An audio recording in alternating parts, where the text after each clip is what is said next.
రాష్ట్రానికి ప్రత్యేక హైకోర్టు ఏర్పాటు చేయాలని కేంద్ర మంత్రి వెంకయ్య నాయుడు ఇల్లు ముట్టడించారు. అడ్వకేట్ జేఏసీ నాయకులు, టీడీపీ చేతిలో బీజేపీ నాయకులు కీలుబొమ్మలుగా మారారని అన్నారు. న్యాయవాదుల ఆందోళనతో స్పందించిన వెంకయ్య ప్రత్యేక హైకోర్టు గురించి ప్రధాని మోడీ, న్యాయశాఖ మంత్రితో చర్చిస్తానని అన్నారు.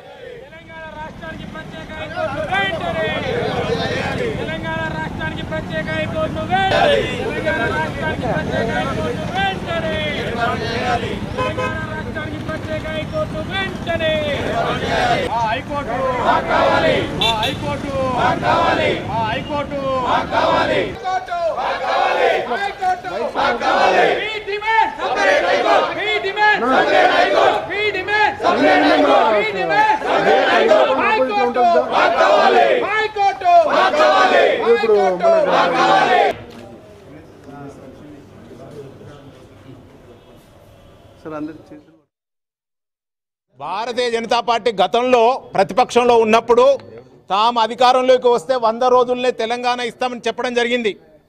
కానీ యూపీఏ ప్రభుత్వం తెలంగాణ రాష్ట్రం ఇచ్చిన తర్వాత ఈ రోజు వరకు కూడా ఉమ్మడి హైకోర్టుగా ఉన్నటువంటి హైకోర్టును తెలంగాణ ప్రాంతానికి చెందినటువంటి ప్రజలు, న్యాయవాదులు, ప్రభుత్వము డిమాండ్ చేస్తున్నప్పుడు కూడా ఇవ్వడం లేదంటేనే ఖచ్చితంగా ఈరోజు చంద్రబాబు నాయుడు యొక్క ప్రోద్బలం, చంద్రబాబు నాయుడు యొక్క చేతిలో ఈరోజు భారతీయ జనతా పార్టీ కేంద్రంలో ఉన్నటువంటి ప్రభుత్వం కీలుబొమ్మగా మారిపోయిందని మాకు అర్థమవుతా ఉంది.